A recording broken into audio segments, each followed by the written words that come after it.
اب آپ اس مبارک سلسلے کا نواں حلقہ سماعت فرمائیں۔ جیسے کہ کسی نے کہا تھا نا کہ سرے دار بھی پکارا، لبے بام بھی صدا دی، میں کہاں کہاں نہ پہنچا تیری دید کی لگن۔ حضور صلی اللہ علیہ وسلم قرآن پڑھے اور ظالم پتھر مارے۔ اسی لیے بی بی عائشہ نے ایک دفعہ پوچھا تھا کہ حضور آپ کی زندگی میں کوئی سخت ترین دن؟ آپ نے فرمایا عائشہ وہ میرے لیے سخت ترین دن تھا جب تیری قوم نے مجھے ٹھکرایا، میں طائف گیا تو پھر طائف والوں نے بھی میرے ساتھ ہی کہ جوتے مبارک خون سے بھر گئے۔ اتنے ظالموں نے پتھر برسائے، سفہائے طائف نے، بے وقوف پاگل بچوں نے شور کیا، اور نعوذ باللہ سب و شتم۔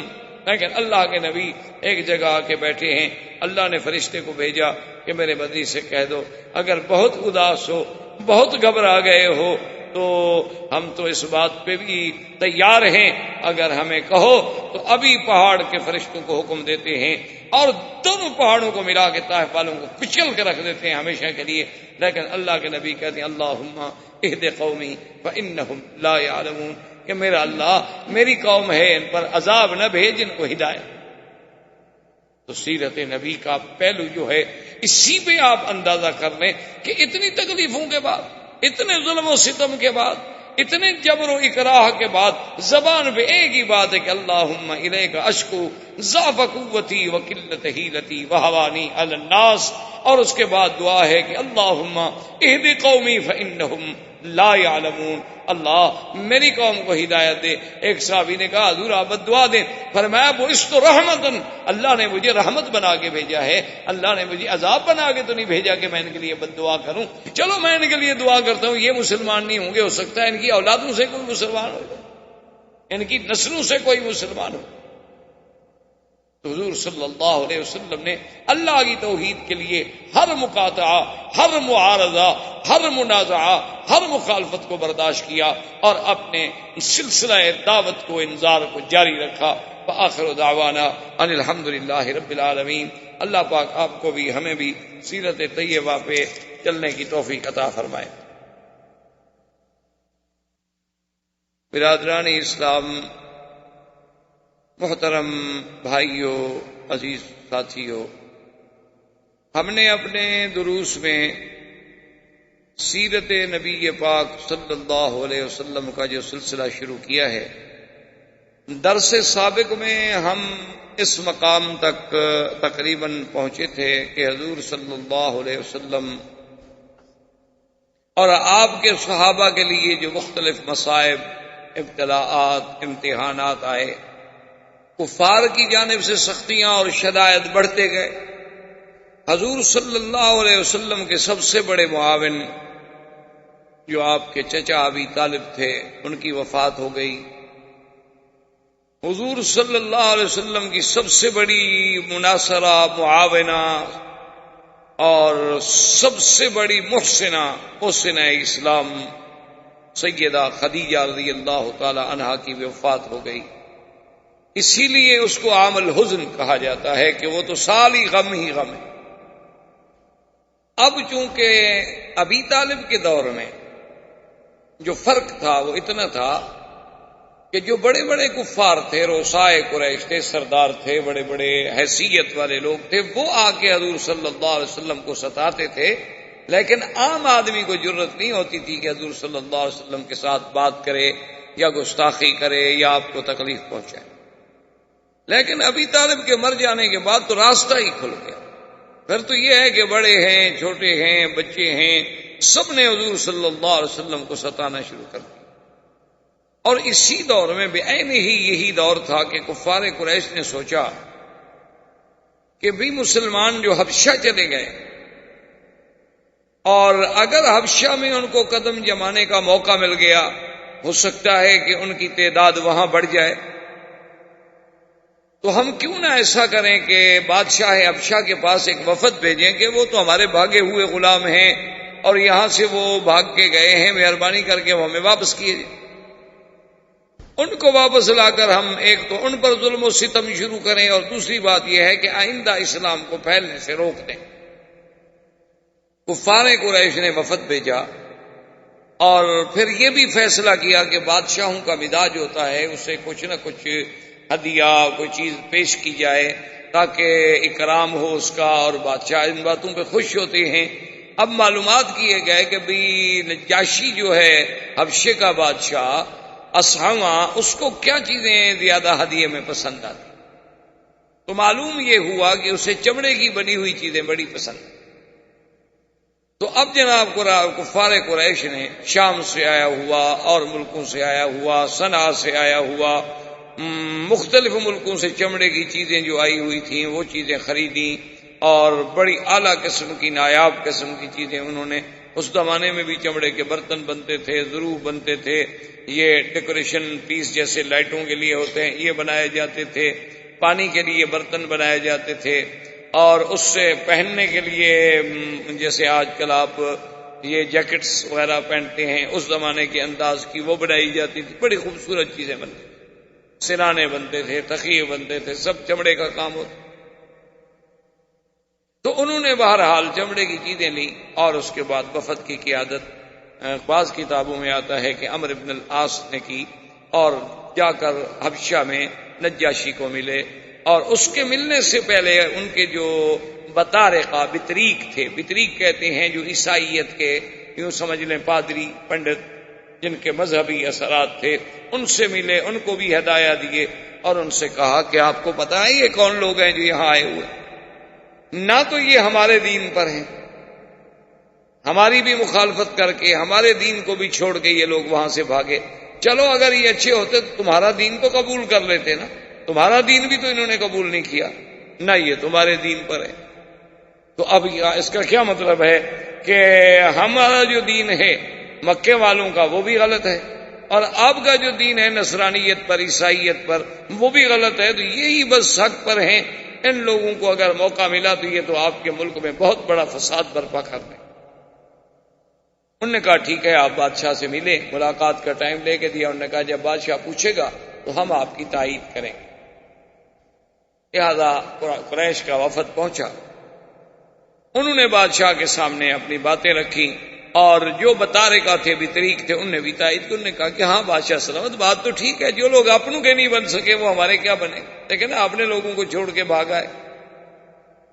لیکن بادشاہ بڑا ذہین تھا، بادشاہ تھا، اس نے کہا کہ بھئی نہیں، یہ نہیں ہو سکتا کہ میں کسی کو ایسے سزا دے دوں اور اس کے بارے میں معلومات نہ کروں، کیونکہ حضور صلی اللہ علیہ وسلم کی ایک حدیث مبارک میں بھی ہے کہ اگر قاضی کے پاس ایک آدمی آئے اور وہ کہے کہ دیکھو جی یہ میری آنکھ فلاں آدمی نے نکال لی ہے، تو آنکھ بھی نکلی ہوئی سامنے موجود ہے، یعنی کیس بڑا واضح ہے، لیکن قاضی کو جوش میں نہیں آنا چاہیے جب تک کہ دوسرے کو نہ بلائے، خدا جانے اس کی دونوں نکلی ہوئی ہوں، اس کی تو ایک نکلی ہوئی ہے نا۔ تو یہ ظلم ہوتا ہے کہ آدمی ایک طرف کا فیصلہ سننے کے بعد، ایک کے بیان سننے کے بعد فوراً حکم جاری کر دے۔ تو بادشاہ نے کہا کہ دیکھو بھئی آپ جانتے ہیں کہ میں تو ظلم نہیں کروں گا، میں تو پہلے ان کو بلاؤں۔ انہوں نے پیشی رکھ دی، اور اگلے جلسے پر انہوں نے بلایا، تو مسلمان جب گئے تو ان کی قیادت جو ہے وہ حضرت جعفر نے کی۔ حضرت جعفر یہ حضرت سیدنا علی رضی اللہ تعالی عنہ کے بھائی جعفر ابن ابی طالب جب آئے تو بادشاہ نے ان سے پوچھا کہ بھئی یہ لوگ کہتے ہیں ہمارے دین کے مخالف ہیں، اور میرے جو بطارقہ ہیں یہ کہتے ہیں تم لوگ ہمارے دین کے بھی مخالف ہو، آخر تمہارا دین کیا ہے؟ اور جو تم کہتے ہو کہ ایک، تو حضرت جعفر بن طالب نے بتایا کہ بادشاہ سلامت، ہم تو ظلمات میں تھے، اندھیرے میں تھے، فسق و فجور میں تھے، شرک و بت پرستی میں تھے، آلہہ کو، بتوں کو سجدہ کرنے والے، خنزیر کھانے والے، شرابیں پینے والے، ظلم و ستم کرنے والے، لوگوں کی عزت و آبرو لوٹنے والے، ڈاکے مار کے لڑکیاں اٹھانے والے، ہم تو اس قدر جور و ظلم میں پھنسے ہوئے تھے کہ ان اللہ من علینا وبعث فینا محمد صلی اللہ علیہ وسلم، اللہ نے ہم پر احسان کیا کہ ہمارے اندر ایک نبی پیدا کیا جس کا نام محمد مصطفیٰ ہے صلی اللہ علیہ وسلم، اور وہ ہمیں یہ حکم دیتے ہیں کہ ایک خدا کی عبادت کرو، اور وہ ہمیں حکم دیتے ہیں کہ زنا نہ کرو، چوری نہ کرو، فساد نہ کرو، قتل نہ کرو، ڈاکہ نہ مارو، غیبت نہ کرو، کسی کو نہ ستاؤ، اور اسلام پہ رہو، نمازیں پڑھو، دین کے کام کرو، اللہ کی فرما برداری کرو، ہر وقت بندے کا اللہ سے تعلق جڑا رہے، وہ ہمیں یہ باتیں بتلاتے ہیں اور وہ فرماتے ہیں کہ مجھ پر اللہ کا قرآن اترتا ہے۔ تو جعفر ابن ابی طالب اپنا بادشاہ نے کہا کہ جعفر، وہ جو قرآن ان پہ اترتا ہے اس میں سے کچھ آپ کو بھی یاد ہے؟ تو نے فرمایا کہ ہاں۔ انہوں نے کہا تو پھر مجھے سنائیں۔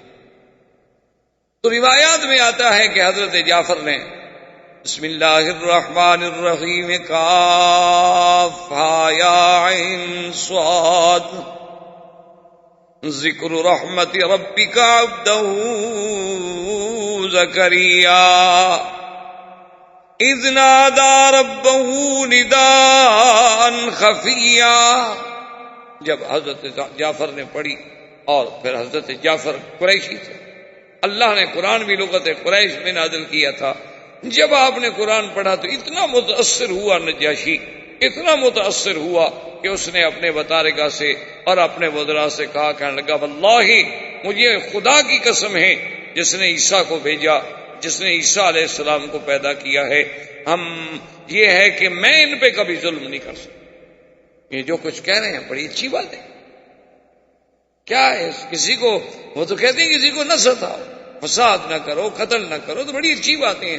یہ میرے ملک میں رہ سکتے ہیں، انہوں نے کہا کہ جاؤ رہو میرے ملک میں، تم پر کوئی ظلم و تشدد نہیں ہو۔ چلے گئے۔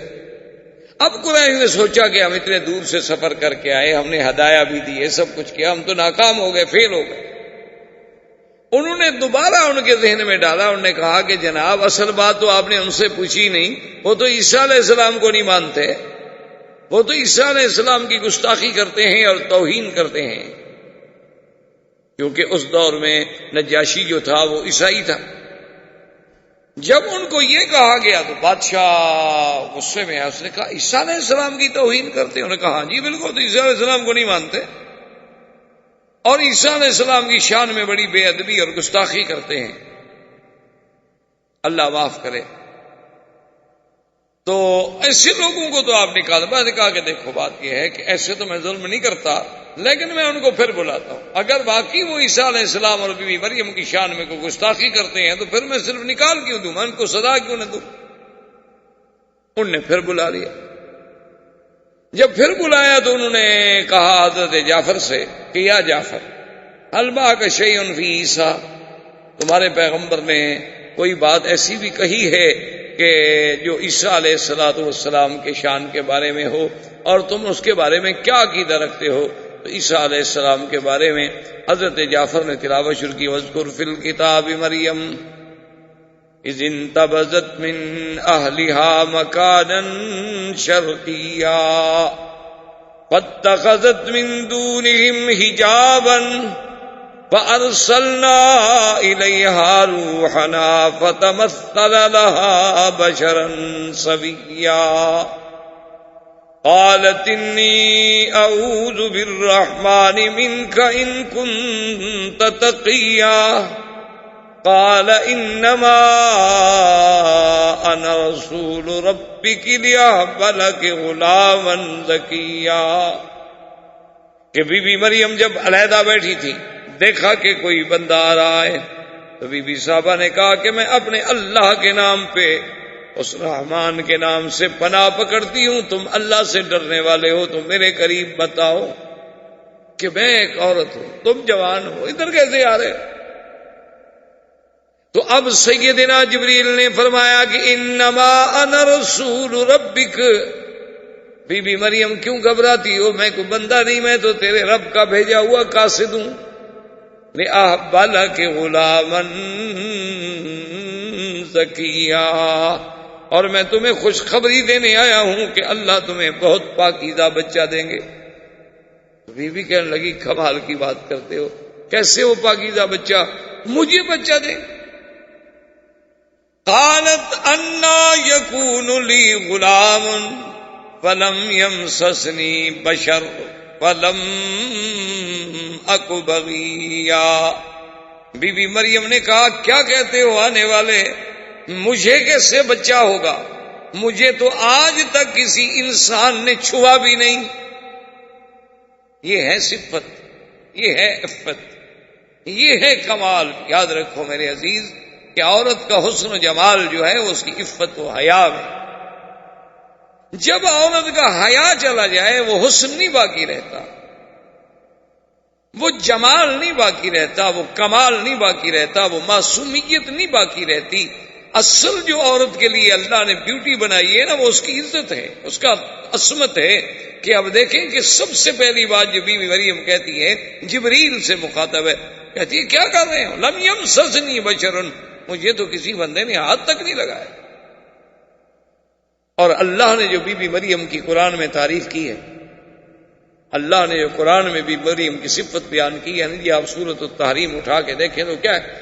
وَمَرْيَمَ ابْنَتَ عِمْرَانَ الَّتِي أَحْصَنَتْ فَرْجَهَا فَنَفَخْنَا فِيهِ مِن رُّوحِنَا.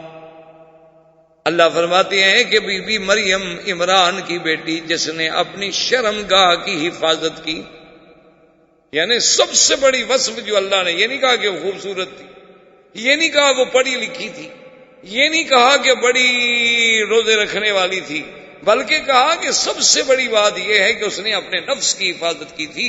کہ زنا تو زنا، کسی کے ساتھ نکاح بھی نہیں ہوا تھا، اسے تو کسی غیر مرد نے ہاتھ تک نہیں لگایا. اسی طرح اللہ پاک نے جو قرآن میں فرمایا ہے، آپ دیکھیں گے کہ اللہ تبارک و تعالیٰ قرآن میں فرماتے ہیں کہ ہم نے وحور عین کامثال اللؤلؤ المکنون، اللہ فرماتے ہیں ہم نے جنت میں جو حوریں رکھی ہیں بڑی بڑی آنکھوں والیاں، اور ایسے ہیں جیسے موتی صدف میں چھپا ہوتا ہے جس کو کسی نے ہاتھ نہ لگایا ہو.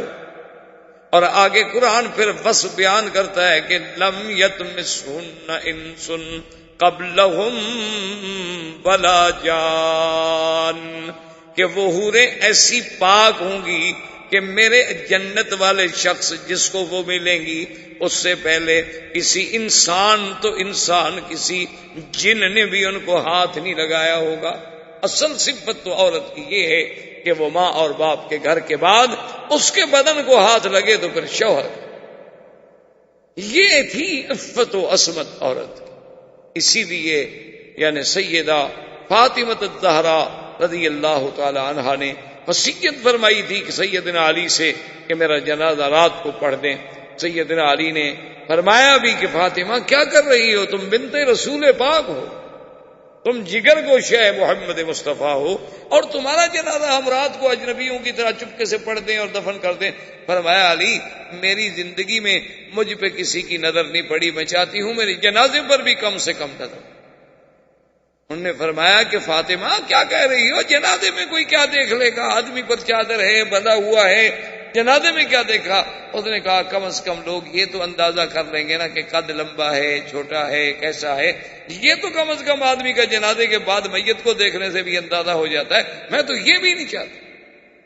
آپ اس کے مقابلے پہ آج موجودہ دور کی بیٹیوں کی آپ ذرا تصور کریں، ان کی تہذیب کا، ان کے تمدن کا، اور وہ اس پہ کتنا فخر کرتی ہیں جب وہ بازار کی زینت ہیں، جب وہ لوگوں کے لیے سنگار کرتی ہیں، جب وہ دیکھنے کی ایک ڈیکوریشن پیس ہے کہ اس کو سب دیکھتے رہیں کہ بڑا عجوبہ عناد کر. یہ عورتیں عورت کہلانے کی بھی شرن حقدار نہیں. یہ چلتی پھرتی زندہ لاشیں ہیں، ان کو عورت کہنے ہی گناہ ہے. شرعاً آپ ان کو عورت نہیں کہہ سکتے. عورت کا معنی یہ ہوتا ہے عورت الرجل من السرۃ الی الرقبۃ، کہ مرد میں عورت کیا ہے، یعنی وہ چیز جو چھپانا جس کا ضروری ہے وہ ہے سرہ سے لے کر رقبہ تک، اور عورت کا کیا ہے من الراس الی الرجل، سر کے بالوں سے لے کر پاؤں کے ناخن تک اس کا چھپانا ضروری ہے. اسی لیے تو کہتی ہے نا کہ یہ اب ہمارے یہاں دیکھا نا آپ نے شریعت اسلامی کا، ابھی تو بل آ رہا ہے 51 سال کے بعد تو ابھی بل آیا ہے، خدا جانے کب یہ بل ہے یا بیل ہے، پتہ نہیں کب منڈے چڑھے گی، اللہ عالم. تو بہرحال جب بھی کسی کو اپنا خوف لاحق ہو پھر اسلام بڑا یاد آتا ہے. جیسے آپ کا بڑے سے بڑا آدمی مر جائے مولوی یاد آتا ہے نا جنازے کے لیے. ویسے تو مولوی بڑی حقیر جانور ہے نا، کوئی مر جائے تو پھر مولوی کو بلاؤ. کیوں؟ ان کو تو پتہ ہی نہیں کہ ابا جی کو غسل کیسے دینا. ان نے کبھی پڑھا ہی نہیں کہ میت کو غسل کیسے دینا ہے، تو لازمی بیچارہ مولوی ہی دے گا. ورنہ اگر بیٹا جانتا ہو تو اس سے زیادہ کون حقدار ہے کہ مولوی غسل دے؟ لیکن باپ نے تو کبھی زندگی میں بیٹے نے باپ کو غسل نہیں کرایا، تو مرنے کے بعد کب قریب جائے گا؟ بلکہ اور بھی عورتیں کہیں گی وہ دور رکھو جی، خام خواہ ایسا نہ ہو کہ میت اس کو بھی پکڑ لے، میت کے قریب ہی نہ جائے۔ تو یہ میرا کہنے کا مقصد، شور آ رہا ہے ہر طرف کہ اسلام آ گیا تو یہ ہو جائے گا، اسلام آ گیا تو عورتیں اندر بیٹھ جائیں گی، اسلام آ گیا تو عورتیں قیدی بن جائیں گی، اسلام آ گیا تو 4 شادیاں ہو جائیں گی، پتہ نہیں اتنی عورتیں لے کے رکھی ہوئی ہیں کہ ہر آدمی کو 3 اور دے دیں گے۔ کیا تہذیب ہے، کیا اعتراض ہے اللہ کے قرآن کے مقابلے؟ اور اعتراض کرنے والے کون ہیں؟ جنہوں نے نہ کبھی قرآن پڑھا ہے نہ حدیث مصطفیٰ پڑھی، لارڈ میکالے کا قانون پڑھا ہے، اس کے مطابق بیٹھے ہوئے ہیں کہ جناب آئین کی یہ دفعہ جو ہے اسلام سے ٹکراتی ہے۔ یعنی اب اسلام اتنا کمزور ہے کہ اگر لارڈ میکالے کے بنائے ہوئے قانون کی دفعہ ٹکرا جائے تو اسلام کو روک دو، اس دفعہ کو رہنے دو تاکہ آئین نہ ٹوٹے ہمارا۔ یعنی جو بندو نے بنایا ہے آئین وہ تو نہ ٹوٹے، اللہ کا آئین ٹوٹتا ہے ٹوٹنے دو۔ اب ہمارے فیشن میں، سگار میں، یعنی یہ ہوتا ہے کہ جب پارٹی ہو اور کسی بڑے آدمی کی پارٹی ہو، وہاں تو ضروری ہوتا ہے کہ بیگم جو ہے وہ کھڑے ہو کے سرو کرے اور مہمانوں کو سنبھالے، اور اگر ساڑی باندھے تو سب سے اچھی ساڑی وہ ہوتی ہے جس سے آدھا پیٹ نظر آ رہا، ورنہ ساڑی کیا ہوئی؟ باندھنے کا کیا فائدہ ہوا؟ ابھی اسی لیے تو باندھی جاتی ہے کہ ابھی آدھا پیٹ نظر آئے، پیچھے آدھی پشت نظر آئے، پورے سر کے بال نظر آئیں، تبھی تو ہاں جی یہ ہے صحیح معنی میں جو ساڑی باندھی جاتی۔ اور یہ انہوں نے پتہ نہیں آج تک تحقیق نہیں کی کہ یہ ساڑی سیدہ عائشہ باندھتی تھیں، سیدہ فاطمہ باندھتی تھیں، سیدہ خدیجہ باندھتی تھیں، اصحاب رسول کی بیگمات باندھتی تھی، کہاں سے آئی ہے؟ کیا یہ کہیں ہندوؤں کی ایجاد تو نہیں؟ اور جن کے نام لے کے بی بی فاطمہ کے نام کی جناب باقاعدہ شیرنی تقسیم ہوتی ہے، لیکن بی بی فاطمہ کا کپڑے پہننے کے لیے کوئی بیٹی ہماری تیار ہے؟ ویسے بی بی فاطمہ کے نام پہ ماشاءاللہ بڑی ہمارے یہاں مٹھائیاں بٹتی ہیں، بڑی خیراتیں ہوتی ہیں، بڑی شیرینیاں تقسیم ہوتی ہیں، لیکن کبھی آپ نے بیگم سے کہا ہے کہ بیگم صاحب جو بی بی فاطمہ آپ کو اتنی محبوب ہیں، آپ بی بی فاطمہ والا لباس پہنے گی؟ تو یہ تو پھر بی بی مریم تھی نا جناب، کہ جس کو اپنی عفت و عصمت کا یہ عالم ہے کہ وہ چیخ پڑی کہ لم یمسسنی بشر ولم اکو بغیہ، میں کوئی گناہ گار ہوں، میں کوئی بد کردار عورت ہوں کہ مجھے بچہ پیدا ہو جائے گا بغیر باپ کے؟ اللہ اکبر۔ جبریل نے کہا قال کذالک قال ربک هو علی ہین وَلِنَجْعَلَهُ آیَةً لِلنَّاسِ وَرَحْمَةً مِنَّا وَكَانَ أَمْرًا مَقْضِيًّا۔ جبریل علیہ السلام نے کہا بی بی مریم غصے میں آنے کی ضرورت نہیں ہے، یہ تو تیرے رب کا فیصلہ ہے، اور تیرے اللہ کو بغیر تیری شادی کے، بغیر کسی چیز کے بچہ پیدا کرنا مشکل نہیں، بڑا آسان ہے۔ اور اللہ تو چاہتے ہیں کہ اس کو ایک نشانی بنائے اپنی قدرت کی، کہ کوئی یہ نہ کہے کہ اللہ بنا تو سکتا ہے لیکن جب تک میاں بیوی نہ ہوں وہ بھی نہیں بنا سکتا۔ اللہ چاہتے ہیں کہ میں اپنی قدرت کے تمام نمونے دکھا دوں، میں چاہوں تو نور سے ملائکہ پیدا کر دوں، میں چاہوں تو نار سے جن پیدا کر دوں، میں چاہوں تو مٹی سے آدم پیدا کر دوں، میں چاہوں تو آدم سے حوا پیدا کر دوں، میں چاہوں تو مریم سے عیسیٰ پیدا کر دوں۔ یخلق ما یشاء، میری مرضی میں جو چاہوں جیسے چاہوں، یہی تو اس کی شان۔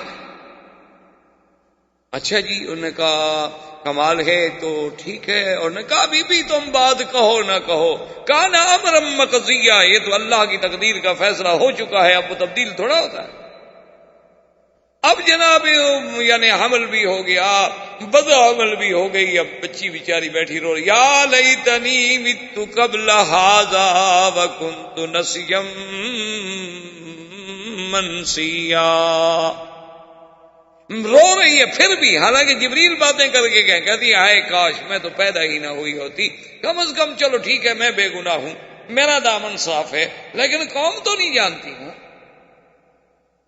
جبریل کی بات ہوئی تو میرے ساتھ ہوئی ہے، پوری برادری کے ساتھ تو نہیں ہوئی نا، برادری مجھے جب آئے گی تو میں کیسے مقابلہ کروں گی؟ اللہ نے فرمایا تمہیں مقابلے کی ضرورت نہیں ہے. جب قوم سامنے آ جائے تم چپ کر کے صرف عیسیٰ کی طرف اشارہ کر دو, ہم جانے ہمارا عیسیٰ علیہ السلام جانے. قوم آ گئی, غصے میں بری ہوئی ہے, کہتی یا اخت ہارون ما کان ابوک امرأ سوء وما کانت امک بغیا, کہ اے ہارون کی بہن. بعض لوگوں نے کہا کہ موسیٰ علیہ السلام کے جو بھائی تھے ہارون ان کی بہن, یہ مراد نہیں ہے, بلکہ مراد یہ ہے کہ کان رجل صالحا, اس علاقے میں ایک بہت بڑے عابد گزار تھے, ان کا نام ہارون تھا جس کی طرف نسبت کی گئی. انہوں نے کہا تیرا باپ اچھا, تیری ماں اچھی, یہ کیا ہے؟ فاشارت الیہ, اب بی بی نے اشارہ کیا. قالوا کیف نکلم من کان فی المہد صبیا قال انی عبد اللہ آتانی الکتاب وجعلنی نبیا وجعلنی مبارکا اینما کنت واوصانی بالصلاۃ والزکاۃ ما دمت حیا. اللہ تبارک و تعالیٰ فرماتی ہیں کہ بی بی نے اشارہ کیا, عیسیٰ بول پڑے وہاں لحد میں, یعنی ابھی جھولے میں ہیں, اور بول پڑے کہ انی عبداللہ, میں تو اللہ کا بندہ ہوں, اللہ نے مجھے نبی بنایا ہے, اللہ نے مجھے برکت والا بنایا ہے, اللہ کی عبادت کرنے والا, نمازیں قائم کرنے والا, والدین کی فرما بردار. اب حضرت جعفر پڑھ رہے ہیں اور نجاشی رو رہا.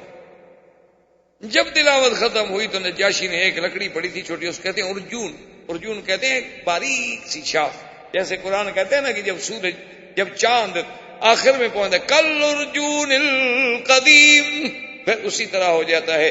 جیسے آپ نے دیکھا نا کھجور کی ایک ہلکی سی لکیر جس میں کھجور لگی ہوتی ہے, اسی طرح پھر چاند بھی ہلکا بن جاتا ہے. اتنی لکڑی اٹھا کے نجاشی نے کہا کہ واللہ یا جعفر, اے جعفر خدا کی قسم ہے, جو تم نے کہا ہے, جو تمہاری کتاب میں ہے, اس سے زیادہ کچھ نہیں, یہی حق ہے اور یہی عیسیٰ علیہ السلام. اب تو اور بتا رکھا پریشان ہو گیا, ابھی یہ تو نجاشی اور متاثر ہو گیا. اس نے کہا دیکھو تم میری سلطنت میں رہو اور جب تک چاہو رہو, کوئی تمہیں روکنے والا نہیں. بطارکہ نے جناب شور کر دیا, اور نتیجہ یہ نکلا, اللہ تبارک و تعالی رحمت کرے, کہ انہوں نے ایک بڑی سازش برپا کر دی. اور ادھر نجاشی کا یہ عالم کہ وہ رات کو چوری سے جعفر کو بلا لیں, جعفر ابن ابی طالب رضی اللہ تعالی عنہ کو, اور اس سے قرآن پڑھنا اس نے شروع کیا, اور وہ تو مسلمان ہو گیا. یہ وہی نجاشی بادشاہ ہے کہ جس نے ام حبیبہ ابو سفیان کی بیٹی جو ہیں, جو زوجہ محمد مصطفیٰ ہیں صلی اللہ علیہ وسلم, ان کا نکاح حضور سے کرنے والا یہی نجاشی بادشاہ تھا. اسی نے حق المہر دی, اسی نے سارے اخراجات ادا کیے, اور اسی نے بی بی ام حبیبہ کو یہاں سے بانیاں دے کے, خادم دے کے, ہدایہ دے کے حضور صلی اللہ علیہ وسلم کی خدمت میں بھیجا تھا. وہ مسلمان ہو گیا. اب بطارکہ کو پتہ چلا کہ ہمارا تو بادشاہ گیا, مسلمان ہو گیا. بطارکہ نے سب اپنے بڑے بڑے جو پادری تھے, بڑے بڑے پنڈت تھے, راہب تھے, سب کو اکٹھا کیا, وفد بنا کہ بادشاہ سے آخری بات کرتے ہیں, یا ہماری بات مانیں اور یا پھر شہنشاہیت چھوڑیں, ہم اس کے مخالف. تو بادشاہ سمجھدار تھا, اس نے کہا کہ اب میں کیسے ان سے جان چھڑاؤں. تو تاریخ کہتی ہے کہ اس نے یہ کیا کہ وہ جو سورت مریم قرآن کا صفحہ لکھا ہوا تھا وہ اس نے اپنے اندر کی جیب میں رکھ لیا, اندر کی جیب میں رکھ لیا, اور بیٹھ گیا. اور بطارکہ سے کہا کہ بھی کیا. انہوں نے کہا دیکھو بات سنو, کہ جو ہم کہتے ہیں نا کہ عیسیٰ کے بارے میں کہ وہ اللہ کا بیٹا ہے اور ثالث و ثلاثہ ہے اور یہ ہے اور وہ ہے, سارے جو ان کے عقیدے تھے جھوٹے. اگر تم ان عقائد کو مانتے ہو تو بالکل ٹھیک ہے, اگر نہیں مانتے ہو تو پھر ہم سب تمہارے خلاف اعلان جنگ کرتے ہیں. تو بادشاہ نے یوں سینے پہ ہاتھ رکھا اور کہا ہاں ہاں میں اس کو مانتا ہوں, میں تو اس کو مانتا ہوں, کہ ہاں ہاں میں تو اس کو مانتا ہوں, میرا تو ایمان ہے اس. حالانکہ وہ تو کہہ رہے تھے جو میرے اندر ہے اس پہ ایمان ہے, جو کاغذ اندر چھپایا ہوا تھا قرآن لکھا ہوا. اور وہ پنڈت خوش ہو گئے کہ اچھا اسی پہ ایمان کا جی, زندہ باد زندہ باد. بس یہ قوم تو ایسی ہوتی ہے نا, مرضی میں زندہ باد, مرضی میں مردہ باد. قوم کا کیا, ایک منٹ میں ان سے کہہ دو بھی نماز نہیں پڑھو گے, کہیں گے ٹھیک ہے چلو, اگر چھٹی ملتی ہے تو اچھی بات. اور کہو بھی نماز پڑھنی چاہیے, کہیں ٹھیک ہے اچھی بات ہے یار, واقعی نماز پڑھنے سے ثواب ہوتا. قوم کا کیا، ان کے نزدیک تو کہتے ہیں جی دین میں بڑی آسانی ہے، پڑھ لو نہ پڑھو کیا فرق کیا پڑا۔ تو اب جناب بہرحال وہ خوش ہو گئے، لیکن کچھ دنوں کے بعد ان کو پتہ چل گیا کہ بھئی نجاشی تو پکا مسلمان ہو گیا، تو روز مسلمان اس کے گھر آ جا رہے ہیں۔ تو انہوں نے بہرحال اعلان جنگ کر دیا نجاشی کے خلاف، اور اپنی جتنی عیسائی قوتیں تھیں ان سب کو جمع کیا۔ مسلمان ایک دریا تھا، دریا کی دوسری طرف آبادی تھی، اس میں رہتے تھے، اور اس طرف جنگ کا اعلان ہو گیا۔ نجاشی نے بھی کہا کہ ٹھیک ہے، مسلمان تو میں مسلمان ہوں، جو لڑتا ہے لڑے۔ اب مسلمان بیچارے پریشان کہ کیا ہوگا، کبھی اگر تو نجاشی جیت گیا پھر تو ہماری جان بچ گئی، وہ مسلمان ہے، اور اگر خدا نہ خواستہ آج کی جنگ میں نجاشی ہار جاتا ہے تو ہم تو ماریں گے، پھر تو جو آئے گا وہ عیسائی ہوگا اور وہ ہمارا سب سے بڑا دشمن ہوگا۔ اس پریشانیوں میں مبتلا تھے۔ انہوں نے کہا کہ آخر کون آدمی جائے اتنا بڑا دریا عبور کر کے جا کے خبر لے کے آئے۔ تو حضرت زبیر نے کہا کہ میں جاتا ہوں۔ زبیر آئے وہاں سے دریا عبور کر کے۔ اللہ کی مہربانی یہ ہوئی کہ نجاشی کو اللہ نے فتح دی، مخالفین شکست کھا گئے، واپس آئے۔ تو انہوں نے کہا کہ مسلمانوں تمہارے لیے خوشی ہے، خیر ہے کہ نجاشی بچ گیا، اس کی سلطنت بھی بچ گئی۔ یہ وہی نجاشی ہے کہ جس کے مرنے پر اللہ نے اپنے نبی پاک کو اطلاع دی، اور آپ نے صحابہ سے فرمایا مات اخیکم النجاشی، کہ تم ہمارا بھائی مسلمان نجاشی فوت ہو گیا ہے، چلو اس پہ ہم صلاۃ الجنازہ، نماز جنازہ غائبانہ پڑھیں۔ اور یہی وہ مسئلہ ہے جو ائمہ کے درمیان میں بھی مابہل اختلاف ہے، یاد رکھیں اتفاق سے، کیونکہ بات آ گئی ہے تو کہ کیا کسی کے مرنے پر غائبانہ جنازہ نماز پڑھی جا سکتی ہے یا نہیں پڑھی جا سکتی۔ یہ مسئلہ جو ہے ائمہ کرام کے نزدیک مابہل اختلاف۔ امام احمد بن حنبل رحمۃ اللہ علیہ کے ماننے والے، اسی طرح امام شافعی رحمۃ اللہ علیہ کے ماننے والے اور علماء اہل حدیث اس بات کے قائل ہیں کہ اگر کوئی بندہ مثلا کسی ملک میں، ہندوستان میں مر گیا، پاکستان میں مر گیا، بنگلہ دیش میں مر گیا، اور ہم اس پر یہاں جنازہ غائبانہ پڑھے تو کہتے ہیں بھی جائے۔ ان سب کی بڑی دلیل جو ہے وہ یہی نجاشی کا قصہ ہے کہ نجاشی کی موت حبشہ میں ہوئی، اور سرکار دو عالم صلی اللہ علیہ وسلم نے جنازہ جو ہے وہ تو مکے میں پڑھا، وہاں تو نہیں پڑھا، مدینہ منورہ میں۔ تو کہاں حبشہ اور کہاں مدینہ منورہ، تو مغنا یہ ہے کہ صلاۃ الغائب تھی۔ ان سب حضرات کی دلیل یہ ہے۔ امام ابو حنیفہ رحمۃ اللہ علیہ کے نزدیک غائبانہ نماز جنازہ پڑھنے کی اجازت نہیں ہے، وہ فرماتے ہیں کہ اس لیے وہ فرماتے ہیں کہ پہلی چیز تو یہ دیکھو کہ کیا ہر اس آدمی پر جنازہ غائبانہ پڑھا جائے گا جس کا پہلے بھی جنازہ ہو چکا ہو یا نہ ہوا ہو۔ وہاں نجاشی کا جنازہ کس نے پڑھا تھا حبشہ میں؟ وہاں تو اس کا جنازہ پڑھا ہی نہیں گیا، مسلمانوں کو تو خود پتہ نہیں تھا جنازہ کیسے پڑھا جاتا ہے۔ وہ مسلمان تو مکے سے ہجرت کر کے بیچارے وہاں پہنچے ہوئے تھے، اور ابھی دین کے احکام آئے ہی نہیں تھے۔ اور دوسری بات یہ ہے کہ وہ تو اللہ نے باقاعدہ خبر کی، جبریل کو بھیج کے اطلاع دی حضور صلی اللہ علیہ وسلم کو کہ نجاشی مر گیا ہے۔ اور بعض روایات میں یہ بھی ہے کہ جیسے بیت المقدس کو سامنے کر دیا گیا، اسی طرح نجاشی کو بھی اللہ کے نبی کے سامنے کر دیا گیا، اور حضور صلی اللہ علیہ وسلم نے اس پہ جنازہ پڑھا۔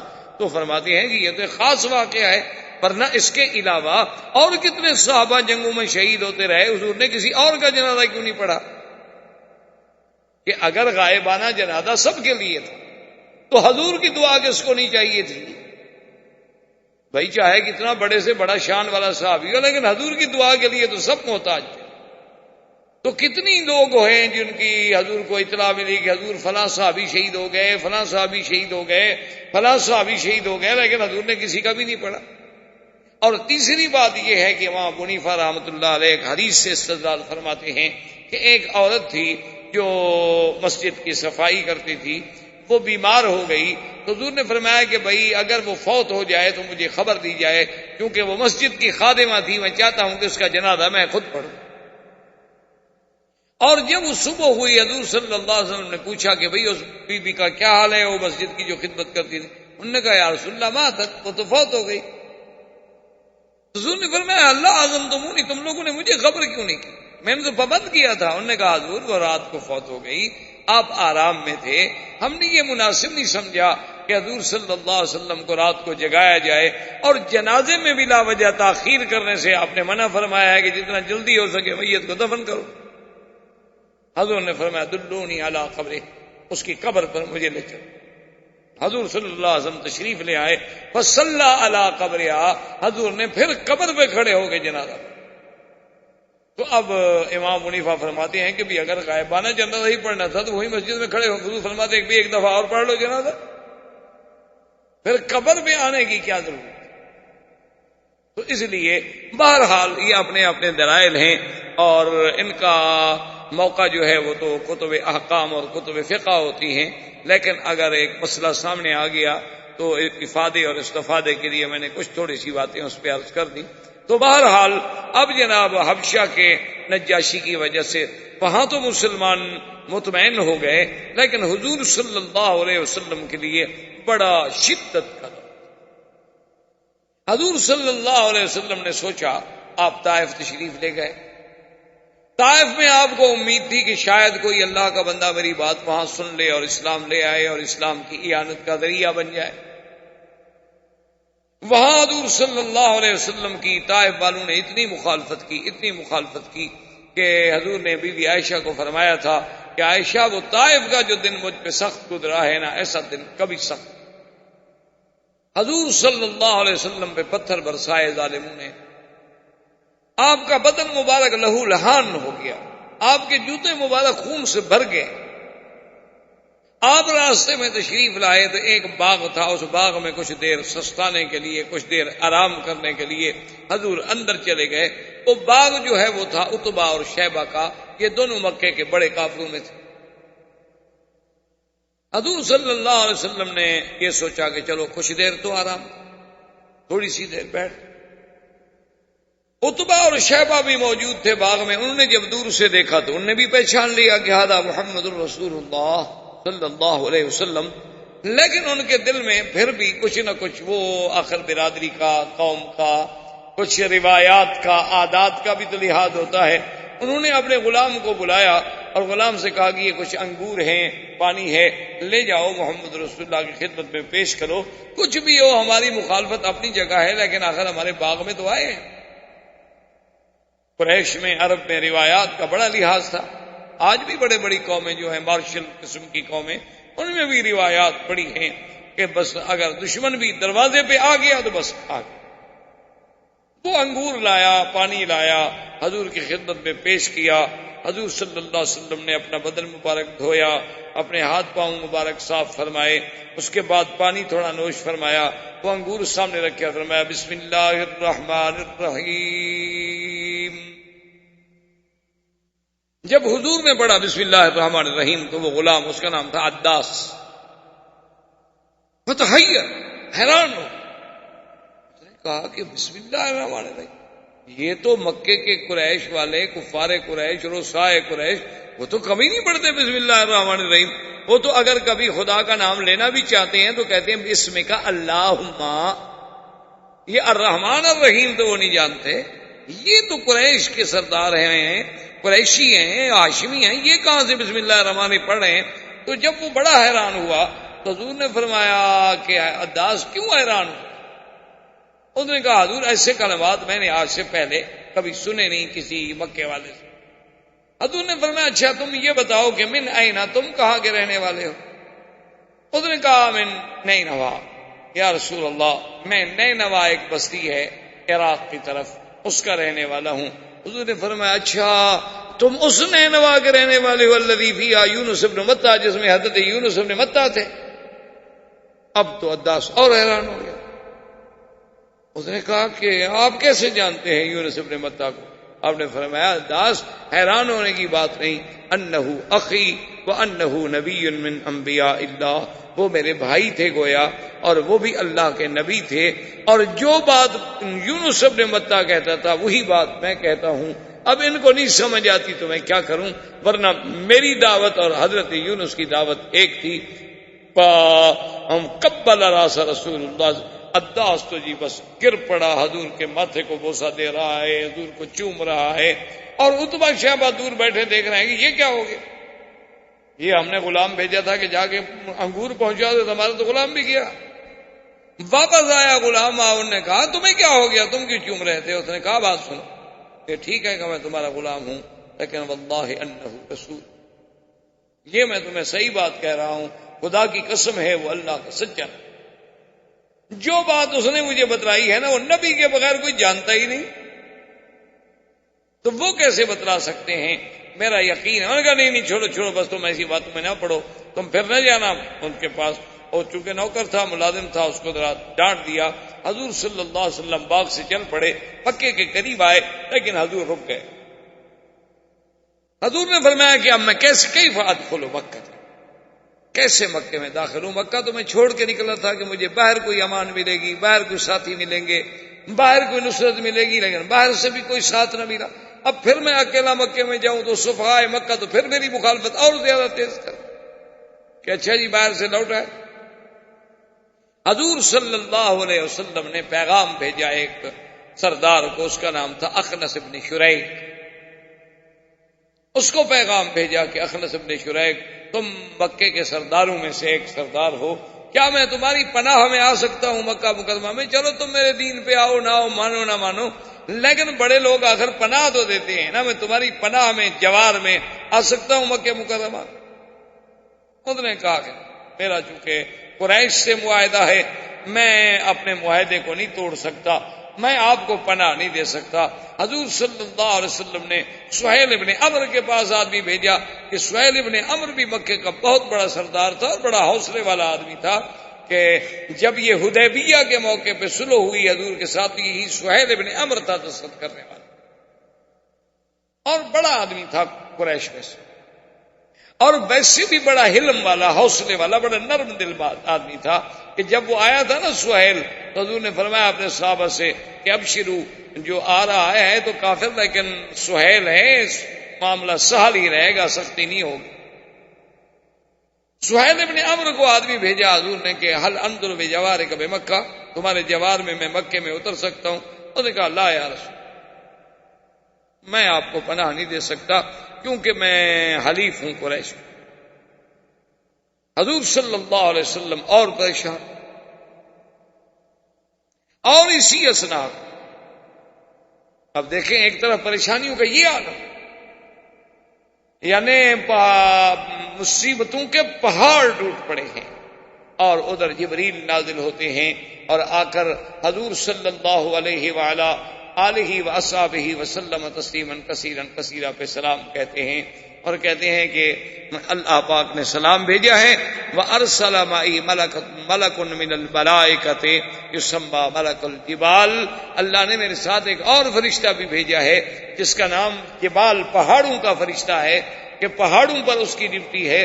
اور اللہ فرماتے ہیں اِنَّ رَبَّكَ يُقْرِئُكَ السَّلَامَ، تیرے رب نے محمد مصطفیٰ تجھ پہ سلام بھیجے ہیں، اور ساتھ یہ بھی فرمایا ہے کہ اگر تم چاہتے ہو تو نطبق الاخشبین علی اہل الطائف، وہ جو پہاڑ ہے نا اخشبین، ایک ادھر اور ایک ادھر، اگر آپ چاہیں تو ہم حکم دیتے ہیں ملک کو کہ دونوں پہاڑوں کو ملا دے اور ان کو کچل ختم کر دے۔ یعنی ایک طرف یہ سختی ہے، ایک طرف قدرت کی طرف سے یہ قوت و طاقت ہے، لیکن پتہ ہے حضور نے کیا فرمایا؟ فرمایا اللہم اہد قومی فانہم لا یعلمون، کہ جبریل میرے اللہ سے کہہ دو کہ میری قوم کو ہدایت دے دیں، وہ جانتے نہیں، وہ جاہل ہیں، وہ ابھی تک مسئلہ نہیں سمجھ رہے، ان کو ہلاک کرنے کی ضرورت نہیں ہے، ان کو برباد کرنے کی ضرورت نہیں ہے۔ صحابی نے عرض کیا کہ یا رسول اللہ آپ ان کے لیے تباہی کی دعا مانگے۔ فرمایا اللہ نے مجھے تو رحمت بنا کے بھیجا ہے، میں کسی کے لیے عذاب کی کیسے دعا؟ فرمایا دیکھو اگر یہ مسلمان نہیں ہوں گے، ہو سکتا ہے ان کی نسل سے، ان کی اولادوں سے، ان کی پشت سے اللہ کوئی مسلمان پیدا کر۔ اور دیکھو بالکل وہی ہوا جو حضور چاہتے تھے۔ ابو سفیان اسلام لائے، ابو جہل کا بیٹا اکرمہ بطل من ابطال الاسلام بنا، ولید بن المغیرہ کا بیٹا خالد سیف الرحمان بنا۔ بالکل عین حضور کی وہ تمنا، وہ دعا جو تھی کہ چلو یہ نسل نہ صحیح، ان کی آنے والی نسل میں اللہ کوئی ایسا بندہ بھیج دے۔ آپ دیکھتے ہیں کہ حضرت خالد کا کتنا بڑا مقام ہے کہ آج تک کفر حضرت خالد کی تلوار کی کاٹ کو نہیں بھول سکا۔ دیکھو نا مسلمان ہم نہتے ہیں، کمزور ہیں. آخر آپ دیکھیں کہ آج کل کا میڈیا اور انٹرنیٹ اور ساری دنیا لگی ہوئی اسلام اسلام اسلام اسلام. کیا بلا ان کو کھا گئی؟ ہمارے پاس تو اللہ کے بندے ابھی تک وہی ٹانگا اور گدا گاڑی چلتی ہے. ان کو کیوں موت آئی ہوئی ہے اسلام سے؟ لیکن وہ جانتے ہیں کہ یہ سرکس کا شیر ہے. جب یہ جاگ گیا نا، اس کو پتہ چل گیا کہ میں شیر ہوں، بس یہ ابھی اپنے آپ کو ذرا کھیل کود میں لگایا ہوا ہے، لہو و لعب میں پڑا ہوا ہے. یہ ابھی تو اس کو لوگ بندر سمجھ کے نچا رہے ہیں، لیکن یہ جب اپنی پہ آ گیا نا، پھر اس کی ایک دھاڑ کے آگے بھی کوئی نہیں ٹھہرے گا. پھر تو اللہ اکبر کی نعرہ ہی لگا رہے ہیں نا، اور کیا کر. پھر ان کے میزائل کس کام آئیں گے؟ یہ تو اس وقت سے ہم نے دیکھے ہوئے ہیں جب ہمارے مدنی باغ پیدا ہوئے تھے. یہ تو اس وقت آپ قرآن کو اٹھا کے دیکھیں نا، جنہوں نے کیا کہا تھا کہ انا كنا نقعد منها مقاعد للسمع فمن يستمع الآن يجد له شهابا رصدا، کہ ہم نے اپنے اوپر ٹھکانے بنائے ہوئے تھے آسمانوں میں، اور ہم جا کر فرشتوں کی بات سنتے تھے. لیکن کیا کریں، اب ہم جاتے ہیں تو وہاں سے ہمیں میزائل آسمانی مارے جاتے ہیں. وہ شہاب رصد کیا تھا جسے آپ کہتے ہیں جی تارا ٹوٹا؟ تو ہمارے تو یہ ہماری اصل وجہ یہ ہے. لیکن جی رات دن، یعنی کوئی دنیا میں اگر ان کا کوئی جہاز بھی گر جائے، کہتے ہیں مسلمان نے پھونک ماری ہو، ہمارا جہاز گر گیا. وہ بدبخت ہو، جہاز تمہارا گر گیا. ہم نے کہا نہیں یہ نہیں، چلو دعا، پھونک نہیں ماری ہوگی نا، کھڑے ہو کے دعا کی، قنوت نازلہ پڑی ہو. بھئی ہاں بالکل ٹھیک ہے، ہمارا تو خدا پہ ایمان ہے. تم 25 مارو گے، خدا اس سے زیادہ تمہارے بات ہے. گنتے جاؤ. ہمارا تو اب بھی ایمان ہے کہ ساری دنیا کا یہودی اسی لیے اکٹھا ہو رہا ہے تاکہ ان کو ہلاک ہونے میں ہمیں ڈھونڈنا نہ پڑے. ہمارا تو اب بھی ایمان، ہمارا تو عقیدہ ہے اسلام آئے گا، ابھرے گا، اور اسے دنیا کی کوئی طاقت نہیں روک سکتی. دنیا کوئی طاقت نہیں روک سکتی. اب دیکھیں نا جی کہاں اسلام ہے، آپ کا ہندو چیخ پڑا اگر اسلام کا بل آ گیا تو ہمیں بڑا خطرہ ہے. وہ اسلام کے بل سے آپ کو کیا خطرہ ہے؟ کہتے پھر کہیں مسلمان جاگ نہ جائے. اگر جاگ گیا تو پھر اس کو پتہ ہے نا کہ 850 سال تو پہلے بھی رہے ہیں ہم پر. وہ پہلے چپراسی تو نہیں لگے ہوئے تھے نا وہاں. یہ تو جب ہم بد عمل ہوئے تو گر گئے نا. آج تک صلیبیوں کو ایوب بھولا ہوا ہے، صلاح الدین بھولا ہوا ہے، مغیرہ بھولا ہوا ہے. آج تک کفر کو سیدنا عمر اور خالد بھولے ہوئے ہیں. ایسی قوم کبھی دیکھی ہوگی کہ ان کو یعنی دشمن کہہ رہا ہے کہ حضرت خالد خیال رکھنا، ہماری قوم کے پاس سائنائڈ ایک زہر ہوتی ہے، وہ انہوں نے اپنی انگوٹھیوں میں چھپائی ہوتی ہے تاکہ اگر دشمن پکڑ لے تو بس ذرا چکھ لی اور بندہ ختم ہو گیا، جس کا ذائقہ آج تک کوئی رپورٹ نہیں کر سکا. اتنی خطرناک وہ زہر ہے. خیال کرنا کسی کے ہاتھ کا پانی نہ پینا، کھانا نہ کھانا، کہیں دشمن زہر نہ ملا دے. تو حضرت خالد نے فرمایا اچھا وہ کیا ہوتی ہے؟ تو اس نے اپنی انگوٹھی کھولی، اس نے کہا دیکھو یہ ہو. اس نے کہا اچھا یہ تو بہت تھوڑی سی ہے. انہوں نے کہا کمال کر رہے ہو، اس کو تو زبان لگ جائے تو بس دندہ بھر جائے، تم کہہ رہے ہو تھوڑی سی ہے. انہوں نے کہا اچھا اس کو اس میں ڈالو. انہوں نے کہا کیا کر رہے ہو؟ انہوں نے کہا ڈالو تو صحیح. بسم اللہ الذی لا یضر مع اسمہ شیء فی الارض ولا فی السماء وهو السمیع العلیم. اور سامنے گلاس پی گیا، وہ ہکا بکا دیکھ رہا، اب گرا اب گرا اب گرا. انہوں نے کہا کیا گرا؟ انہوں نے کہا تمہیں کچھ نہیں ہونا. کیا مطلب؟ جس خدا خالق ہے اسی کے نام سے ہم نے پی ہے، اس نے مجھے. تو اس قوم سے کون نہ ڈرے میرا بھائی. یہ کمال ہے نا کہ ادھر شدتوں کا یہ عالم ہے اور ادھر مدنی کی رحمت کا یہ عالم ہے. کہتے ہیں اللہ اہد قومی فانہم لا یعلمون، میری قوم کو ہدایت عطا فرما دے. یہ بیچاروں کا قصور کوئی نہیں، یہ جانتے. اور حضور صلی اللہ علیہ وسلم نے سہیل کو پیغام بھیجا، اس نے بھی انکار کیا.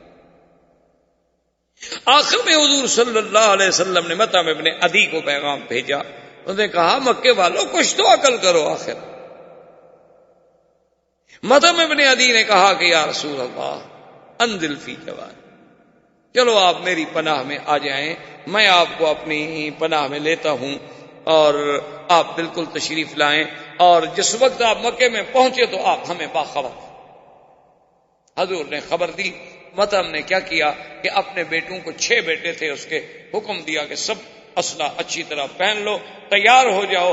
اور حضور سے پوچھا کہ کیا کرنا ہے؟ حضور نے فرمایا میں نے تو پہلے کعبے کا طواف کرنا ہے جا کے.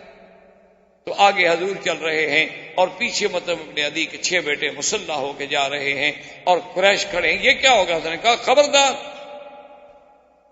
ابو سفیان دوڑا, اس نے کہا بتاؤ یہ کیا ہوگا, کیا تم بھی مسلمان ہو گئے کہ نبی کے پیچھے چل رہے؟ کہا دیکھو ابو سفیان میں مسلمان نہیں ہو گیا, لیکن نظر رسول اللہ صلی اللہ علیہ وسلم فی جواری, اللہ کے نبی میری امان میں اترے ہیں, لہذا ابھی کوئی ہاتھ نہ بڑھائے.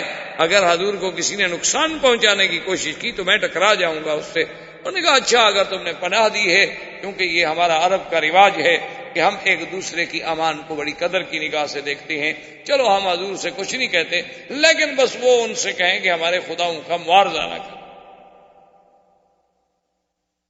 اسی اسنا میں جب شدت و ظلم و ستم کے پہاڑ ٹوٹ رہے ہیں, کوئی صحابہ حبشے میں ہیں, کوئی صحابہ مستضعفین ہیں, کوئی صحابہ ایمان کو چھپائے ہوئے ہیں اور نماز پڑھنے کی بھی توفیق نہیں ہوتی, تو ایک دن حضور صلی اللہ علیہ وسلم مکے سے باہر نکلے کہ میں جا کے عبادت کروں.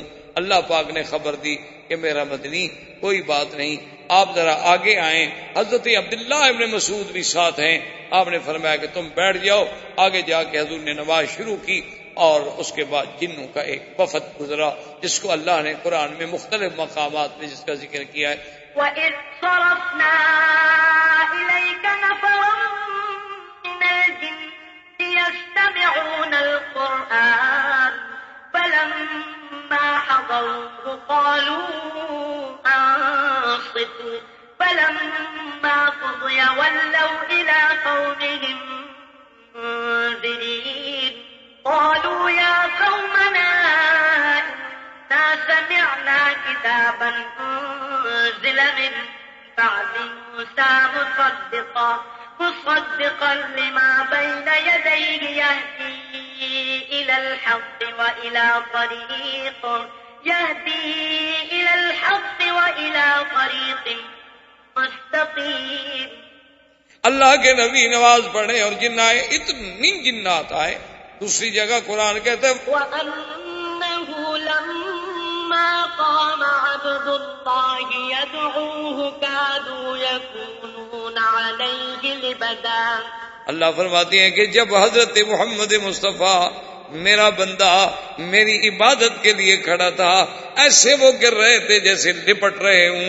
حضرت عبداللہ ابن مسعود فرماتے ہیں واللہ ان کی کثرت کی وجہ سے مجھے محمد عربی بھی نظر نہیں آتے تھے, اور ان کے سر ایسے نظر آتے تھے, چھوٹے چھوٹے سر ہیں, لیکن اتنی مخلوق ہے ان کی حد و حساب کوئی نہیں کہ کتنے لوگ ہیں. اور اس کے بعد جب حضور قرآن سے فارغ ہوئے تو اسلام لائے اور انہوں نے کہا کہ یا رسول اللہ ہم نصیبین کے جن ہیں. ہم تو اس بحث میں تھے کہ وجہ کیا ہو گئی کہ آسمانوں پہ ہمارا جانا رک گیا ہے. انا لا ندری اشر ارید بمن فی الارض ام اراد بهم ربهم رشدا. ہمیں تو پتہ کوئی نہیں. پہلے ہم باتیں سنتے تھے, ملائکہ کی باتیں سن کے اپنے کاہنوں کو بتلاتے تھے, لیکن سب پہرے لگ گئے. ہم اسی ڈھونڈنے میں نکلے تھے, لیکن آپ کا چہرہ دیکھ کر قرآن سننے کے بعد ہمیں بالکل یقین ہے کہ آپ اللہ کے سچے نبی ہیں. مہربانی کر کے ہمیں مسلمان کریں. حضور کے ہاتھوں پہ جناب اب سینکڑوں ہزاروں جن مسلمان ہو رہے ہیں. اللہ نے ایک جانب سے تسلی کی محمد مصطفیٰ لا تحزن, غم نہ کریں, فکر نہ کریں. اگر مکے والے مسلمان نہیں ہوں گے تو میری کوئی ایک مخلوق تو نہیں ہے, میرے پاس تو اور مخلوق بھی موجود ہے. اگر یہ اسلام نہیں لائیں گے تو آپ کے اسلام کو بھی نقصان ہو جائے گا, ہم اور قوم بھیج دیں.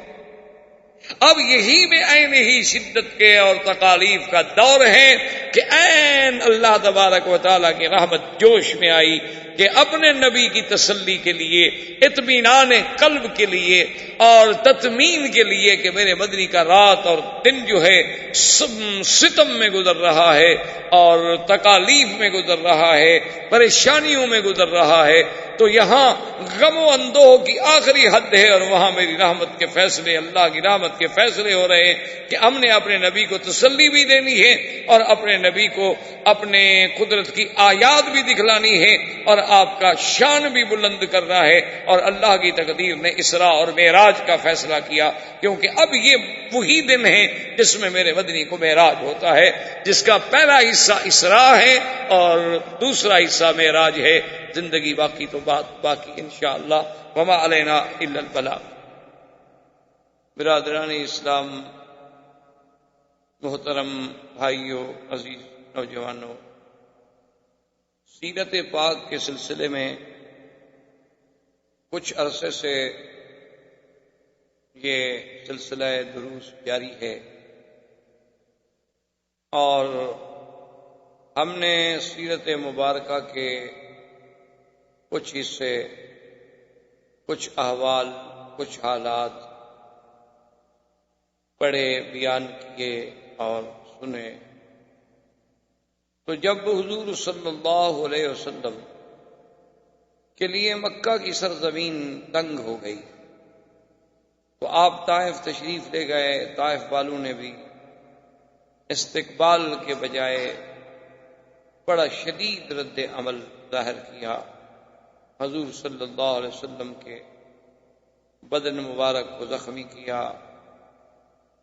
صفحائے طائف نے حضور صلی اللہ علیہ وسلم پہ آوازیں کسے، آپ کے پاؤں مبارک خون سے بھر گئے.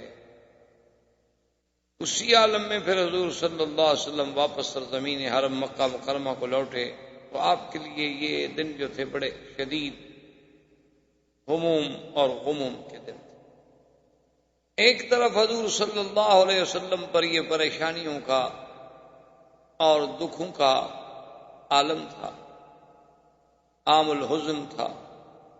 معاونین وفات کر گئے، مساعدین کے پاس اتنی قوت و طاقت نہیں کہ وہ دشمنوں کا مقابلہ کر سکیں، اور اللہ کے نبی اللہ کی دعوت کے لیے ہر وقت بے چین ہیں.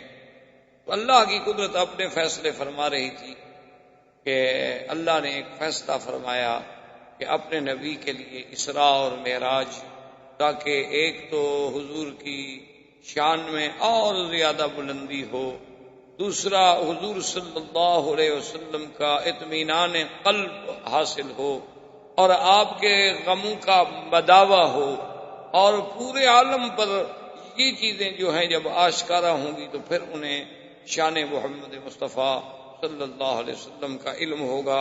اور ساتھ ایک گنا تسلی تھی کہ میرا مدنی صرف مکہ اور طائف سے آپ گھبرا رہے ہیں کہ یہ آپ کا ساتھ نہیں دے رہے، ہم تو پوری دنیا کو، آسمان کو بھی آپ کے مسخر کرنے والے ہیں. یہ تو چھوٹے سے شہر ہیں. تو اللہ کی تقدیر نے آپ کے اسراء اور معراج کا فیصلہ. اب یہ بات یاد رکھیں کہ عام طور پر ہمارے ہاں انڈو پاک میں لفظ معراج ہی زیادہ استعمال ہوتا ہے، حالانکہ حضور صلی اللہ علیہ وسلم کا یہ سفر مبارک جو ہے اس کے دو حصے، ایک حصہ جو ہے وہ اسراء ہے اور ایک حصہ مبارک جو ہے وہ معراج ہے. اسراء کا معنی ہوتا ہے سیر، اور خاص طور پر وہ سیر جو رات کے کسی حصے میں کی جائے اس کو کہتے ہیں اسراء. کیونکہ عرب میں، محاورات عرب میں کچھ کلمات ایسے ہوتے ہیں جو کسی خاص وقت کے ساتھ تعلق رکھتے، ورنہ سیر کا لفظ تو سیر ہے، لیکن جب عربی میں اسراء کا لفظ سیر کے معنی میں معنی یہ ہوتا ہے کہ رات کی تاریکی میں یا رات کے کسی حصے میں جو سفر کیا جائے اس پر سیر کا اطلاق. اسی طرح پورے قرآن مقدس میں آپ نظر ڈالیں گے تو جہاں جہاں آپ کو لفظ اسراء ملے گا، جیسے یہاں فرمایا اسریٰ بعبدہ لیلا، سبحان الذی اسریٰ بعبدہ لیلا من المسجد الحرام الی المسجد الاقصی. اسی طرح اللہ نے حکم دیا تھا حضرت لوط علیہ السلام کو وَاسْرِ بِأَهْلِكَ، کہ اپنے بچوں کو، اپنے گھر والوں کو لے کے رات کو آپ چل پڑیں. تو ایک تو یاد رکھیں کہ میرے آقا سرکار دو عالم، رحمت دو جہاں، سیدنا محمد الرسول اللہ صلی اللہ علیہ وسلم کا جو قصہ معراج ہے اس کے دو حصے ہیں. ایک حصے کا نام ہے اسراء اور ایک حصے کا نام ہے معراج. اسراء کا معنی یہ ہے کہ مسجد الحرام سے مسجد اقصی تک، یعنی مکہ سے شام تک، بیت المقدس تک، یہ اسراء. پھر بیت المقدس سے آسمانوں پر لے جایا گیا، یہ معراج ہے. اسراء سیر سے ہے اور معراج جو ہے وہ عروج سے. عروج کا معنی بلندی، بلندیوں پر جب لے جایا گیا تو اسی کو کہا جاتا ہے معراج. ایک بات تو آپ یہ ذہنوں میں رکھ لیں. دوسری بات یہ یاد رکھ لیں کہ ابتدائی زمانے سے لے کر، یعنی صحابہ کے دور سے لے کر آج تک جتنے علماء ہیں ان میں یہ مسئلہ بڑا ہی مختلف ہی ہے، اور اس میں زیادہ سے زیادہ دو جماعتیں ہیں. ایک جماعت کا تو یہ خیال ہے، اس لیے کسی کو برا نہیں کہنا چاہیے. ایک بات ہمیشہ دماغوں میں رکھ لیں کہ جب اس مسئلے میں صحابہ کے بھی دو گروہ ہو جائیں تو وہ دونوں حق پہ ہوتے ہیں، اس لیے ہم کسی کو برا نہیں کہنا، کیونکہ صحابہ حضور نے فرما دیا ہے کہ تاروں کی مانند ہیں، ستاروں کی مانند ہیں. فَبِأَيِّهِمْ اقْتَدَيْتُمْ اهْتَدَيْتُمْ، تم نے کسی کا بھی دامن پکڑ لیا تو کامیاب ہو جاؤ. اور یہ ہمارا ایمان ہے کہ صحابہ سچے ہیں، صدوق ہیں، عدول ہیں. وہ اپنی طرف سے کوئی بات نہیں کہتے جب تک کہ انہوں نے حضور صلی اللہ علیہ وسلم سے کوئی بات نہ سنی. تو جب انہوں نے حضور سے سنی ہوگی بات ٹھیک ہے. تو اس لیے اگر کسی مسئلے میں اختلاف ہو نا جی، یہ تو اصل میں بڑی کم ظرفی اور تنگ نظری، یا جسے آپ یوں کہیں کہ کم علمی کی بات ہوتی ہے کہ لوگ لڑائیاں کرتے ہیں کہ جی ایک نے آمین زور سے کہہ دی، ایک نے ایسا کہہ دی تو لڑائی ہو گئی، ایک نے رفع یدین کر دیا، ایک نے نہ کیا تو لڑائی ہو گئی. تو یہ حالانکہ علمی لوگ ایسی باتوں سے بڑا دور ہوتے ہیں، اور نہ ہی یہ مسائل جو ہیں کوئی لڑائی کے ہیں، بلکہ یہ تو علمی مسائل ہیں، علمی تحقیقات کے تقاضا رکھتے ہیں. تابعین میں بھی یہ قول رہے، صحابہ میں بھی یہ جماعتیں رہیں رضی اللہ تعالی عنہم اجمعین. اور دراصل اللہ نے اپنے محبوب کے ہر عمل کو قیامت تک جو زندہ رکھنا ہے تو اللہ نے کچھ ہر عمل کے لیے ایک جماعت پیدا کر دی جو حضور کی سنت کو قائم کر کے چلی جا رہی ہے اور قیامت تک چلی جائے. یعنی حضور پاک نے فاتحہ پڑھی، فاتحہ پڑھنے والی بھی جماعت قیامت تک موجود. حضور نے یہ بھی ارشاد فرما دیا کہ بھی جن کا امام ہے امام کا پڑھنا کافی ہے، وہ بھی لوگ موجود ہیں. اس حدیث پر بھی عمل ہو رہا. حضور صلی اللہ علیہ وسلم نے رفع یدین فرمایا اور نی بھی فرمایا، تو دونوں پر عمل کرنے والے قیامت تک موجود ہیں. یہ تو وسعت تھی دین میں، آسانی تھی دین میں، یسر تھا دین میں کہ جس کو جو بات پہنچ گئی تھی الحمدللہ. قصور کی بات تو ہے نہیں، فروئی باتیں اور دونوں میں حدیثیں موجود ہیں. لڑائی کا کیا ضرورت؟ یہ تو بڑی فراخ دلی والی بات ہے. لیکن افسوس بدقسمتی ہے ہماری کہ آج یہ مسائل جو ہیں بڑے اختلاف والے بن گئے. وہ ایک دفعہ پرانے دور میں برٹش کے زمانے میں ایک مسجد پہ لڑائی ہو گئی اسی آمین کے مسئلے پہ. کچھ لوگ کہیں ایسا کہو، کچھ کہیں زور سے کہو. لڑائی ہو گئی، لوگ زخمی ہو گئے، کیس ہوا، مقدمہ ہوا. بہرحال وہ جب جج کے پاس گیا تو جج نے دونوں وہ جھگڑنے والے جو تھے نا دونوں کو سزا دے دی. اور اس میں لکھا اس نے کہ بھی فریقین کے دلائل سننے کے بعد میں اس نتیجے پہ پہنچا ہوں کہ اسلام، دین اسلام میں آمین جو ہے بالسر بھی ہے بالجہر بھی ہے. یعنی آمین آہستہ کہنا بھی جائز ہے اور زور سے کہنا بھی جائز ہے، لیکن آمین بھی شر کا کہیں ثبوت نہیں ملتا کہ آمین کو شر کا بہانہ بنا دیا جائے. اس لیے میں ان دونوں کو سزا دیتا.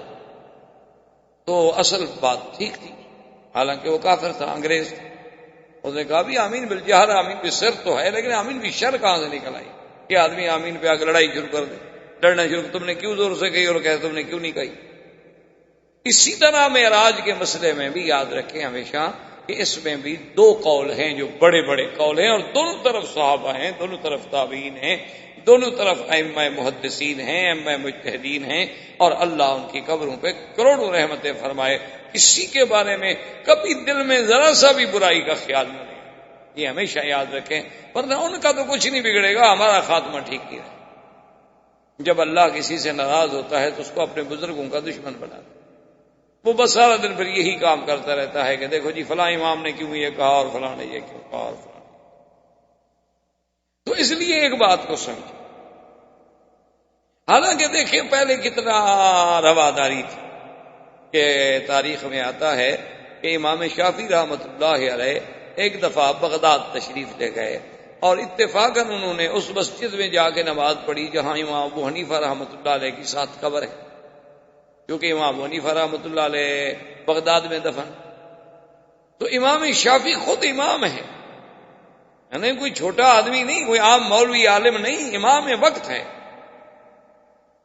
لیکن جب انہوں نے نماز پڑھی تو اس دن رفع دین بھی نہ کیا اور آمین بھی نہ کہا زور سے. حالانکہ یہ تو امام شافعی کا مسلک ہے، رفع دین کرنا اور آمین زور سے کہنا، اور ہر رکعت میں فاتحہ پڑھنا چاہے آگے امام ہو نہ ہو، کسی حال میں بھی. یہ تو امام شافعی کا مسلک ہے. لیکن اس دن آپ نے چپ کر کے رفع دین بھی نہ کی اور آمین بھی زور سے نہ کہی، ہاتھ بھی اوپر نہ باندھے، ہاتھ بھی نیچے باندھ لیے اور نماز پڑھ لی. جب نماز سے فارغ ہوئے تو ان کے شاگرد جو تھے وہ بڑے پریشان ہوئے. انہوں نے کہا کہ ہمارے امام استاد کو کیا ہو گیا، امام نے تو اپنا مسلک چھوڑ دیا. تو سارے جناب دوڑتے ہوئے انہوں نے کہا یا امام یہ کیا ہو گیا، آپ نے کیا کیا؟ ساری زندگی ہمیں فرماتے رہے رفع دین کرو، آمین کہو زور سے، اور آج آپ نے آمین بھی چھوڑ دی، رفع دین بھی چھوڑ دی، اور ہاتھ بھی آپ نے ناف کے نیچے باندھے ہوئے تھے، ہمیشہ ہاتھ آپ سینے پہ باندھتے ہیں، یہ کیا ہو گیا؟ انہوں نے فرمایا استحییت من صاحب ھذا القبر، اس قبر والے بندے سے مجھے حیا کہ اس کے مسلک میں چونکہ یہ چیزیں نہیں ہیں، تو لہذا اگر آج میں اس کے قول پہ عمل کر لوں تو کیا ہو جائے؟ آخر اس کے پاس بھی تو احادیث رسول اللہ ہے، وہ اپنی طرف سے تو کچھ نہیں کہتا، وہ بھی جو کچھ کہہ رہا ہے وہ بھی تو حدیث رسول اللہ سے کہہ رہا ہے. صرف فہم افہام و تفہیم کا فرق ہے نا، کہ ہم نے اس کے معنی کو یوں سمجھا اور اس نے اس کے معنی کو یوں سمجھا.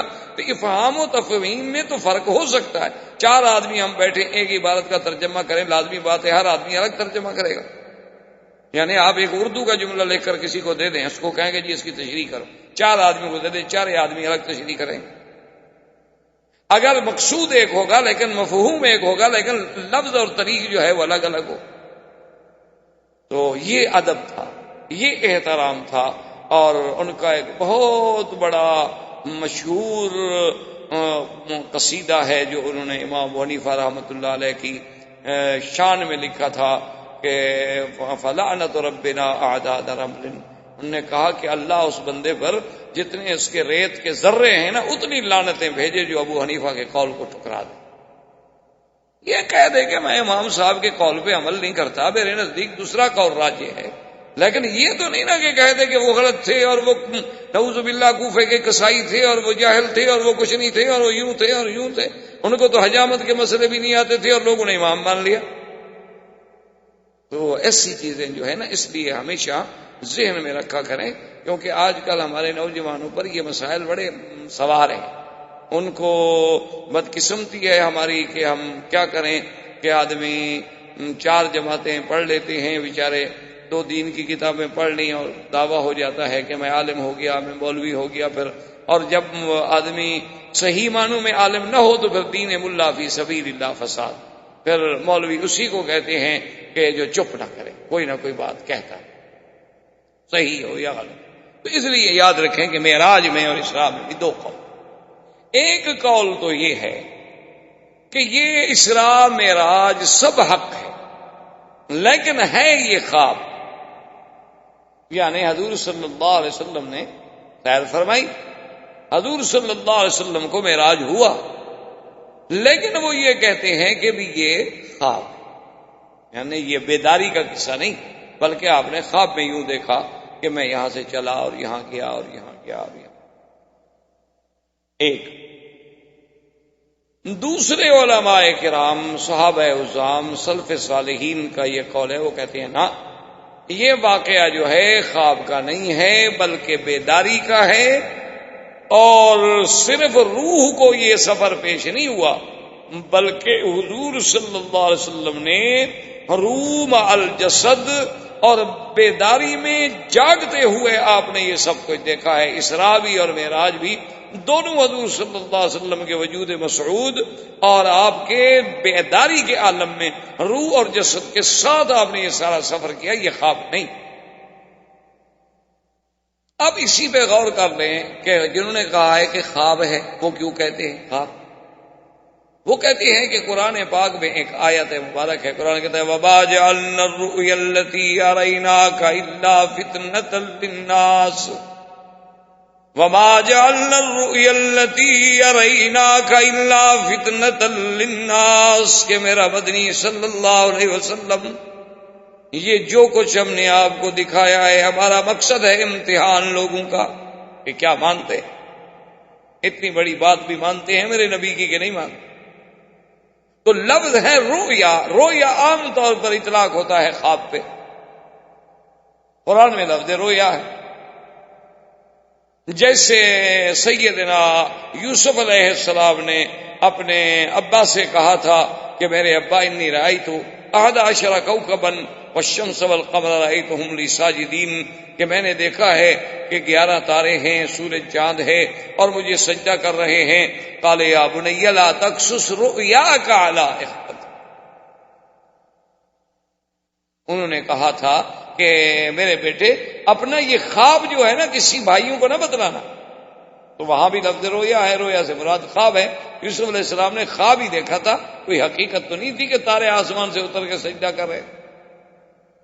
اسی طرح اپنا سیدنا اسماعیل علیہ السلام اور سیدنا ابراہیم علیہ السلام جب تشریف لے گئے منا میں، اور اس وقت اپنے بیٹے، بھائی آسانی سے خاموش تو رہو نا، بات کرنا بھی ضروری ہے پانی کے ساتھ۔ اللہ تبارک و تعالیٰ نے اتنی عقل نہیں دیا کہ قرآن پڑھا جا رہا ہے، مسجد ہے، ہم خاموش رہ لیں، اور باتوں کا شوق ہے سڑک پہ کھڑے ہو کے ساری رات کرتے رہیں، کسی نے آپ کو منع نہیں کرنا۔ لا حول ولا قوت الا باللہ۔ تو اب انہوں نے سیدنا اسماعیل علیہ السلام کو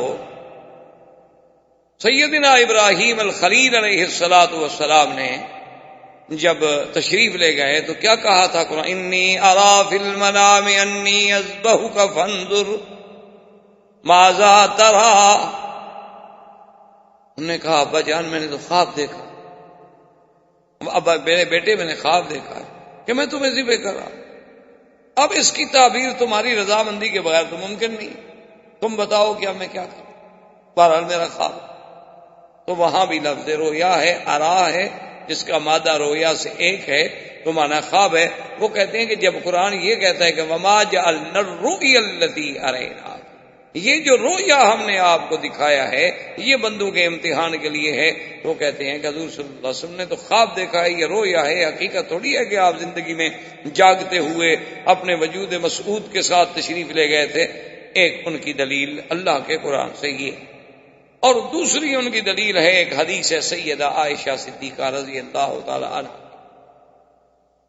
کہ بی بی عائشہ صدیقہ رضی اللہ تعالی عنہ فرماتی ہیں کہ ما فقدت وجود رسول اللہ صلی اللہ علیہ وسلم عن فراشی، بی بی عائشہ فرماتی ہیں خدا کی قسم میں نے تو حضور کو اپنے بستر سے دور نہیں پایا، یعنی حضور بستر پہ موجود تھے۔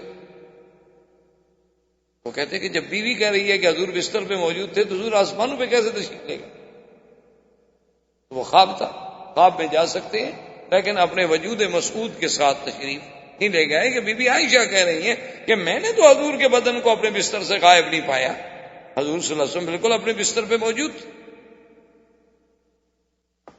یہ دوسری دلیل۔ تیسری دلیل ان کی یہ ہے کہ سیدنا معاویہ رضی اللہ تعالی عنہ جو کاتب الوحی ہیں محمد مصطفیٰ صلی اللہ علیہ وسلم، صحابی جلیل ہیں، کاتب الوحی ہیں، اور پھر حضور کے قریبی رشتہ دار ہیں، معاویہ بن ابی سفیان ہیں، اور اس کے بعد پھر حضور صلی اللہ علیہ وسلم کی زوجہ محترمہ ام حبیبہ کے بھائی ہیں۔ وہ بھی ایک روایت فرماتے ہیں، وہ کہتے ہیں کہ جو لوگ یہ کہتے ہیں کہ حضور صلی اللہ علیہ وسلم اپنے وجود مسعود کے ساتھ بیداری میں جاگتے میں آسمانوں پہ تشریف لے گئے، وہ کہتے ہیں بھئی ان کو غلط فہمی ہوئی ہے۔ بہرحال یہ حضور کا معراج تو ہے لیکن روحانی ہے، آپ کی روح مبارک کو اللہ نے یہ ساری سیریں کرائی ہیں، لیکن آپ کا جسد مبارک جو ہے وہ اس کو ساتھ نہیں بھیجا گیا۔ تو ان کے دلائل یہ میں نے مختصر عرض کر دیا، اور اس کے علاوہ بھی دلائل، اور جو صحابہ، تابعین، محدثین، ائمہ مجتہدین، ائمہ فقہا اس بات کے قائل ہیں، وہ کہتے ہیں کہ نہیں، بالکل یہ خواب نہیں بلکہ حقیقت ہے، یہ خواب نہیں ہے۔ ان کی دلیل یہ ہے کہ جب اللہ نے قرآن میں فرمایا کہ اسریٰ بعبدہ،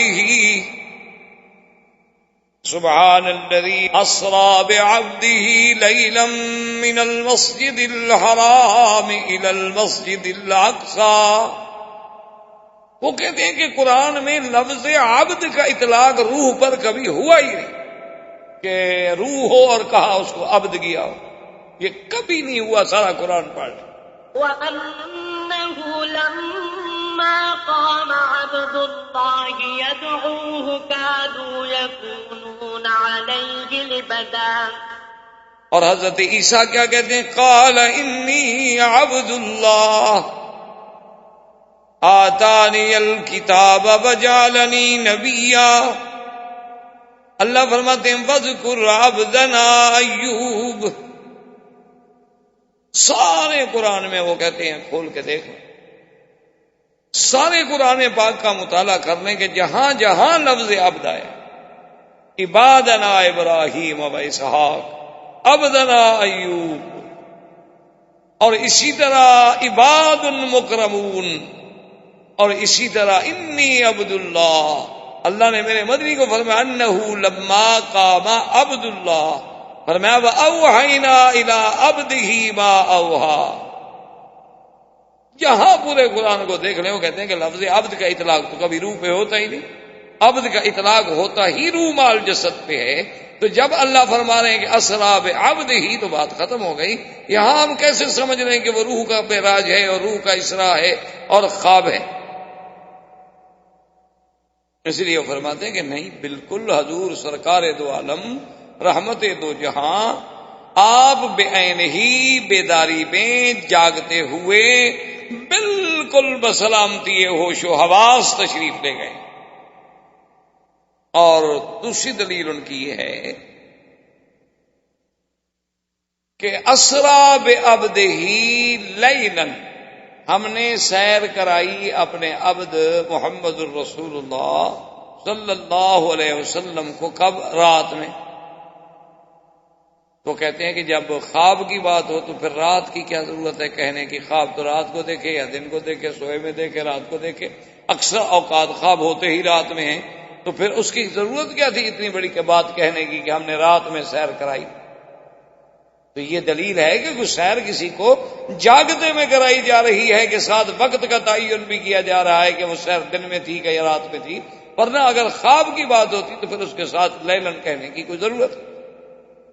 دوسری دلیل ان کی یہ، اور تیسری دلیل ان کی یہ ہے کہ اگر یہ خواب تھا تو پھر مکے والوں کو اتنے شور کرنے کی کیا ضرورت تھی؟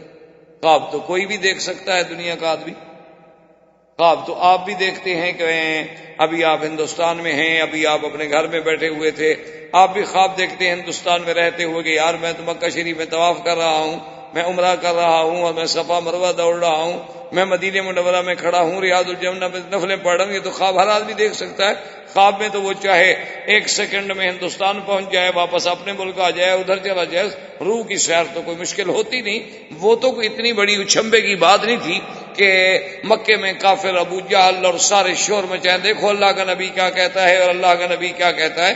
خواب کی بات ہے، خواب ہر کوئی دیکھتا ہے، اس میں مخالفت یا اس میں اعتراض کرنے کا تو کوئی سوال ہی پیدا نہیں ہوتا تھا۔ تو جب کافروں نے اتنا مخالفت کی تو معلوم ہوا کہ ان کو کوئی چیز مشکل نظر آئی۔ خواب میں تو یہ چیز مشکل ہوتی نہیں، مشکل نظر آئی کہ ایک زندہ انسان 1 مہینے کا سفر رات میں کیسے طے کر لیا، کیسے بیت المقدس پہنچ گئے۔ خواب میں تو وہ بھی پہنچ سکتے ہیں، ہم بھی پہنچ سکتے ہیں۔ احباب کرام، اس کے بعد اب آپ اس مبارک سلسلے کی CD نمبر 10 سماعت فرمائیں۔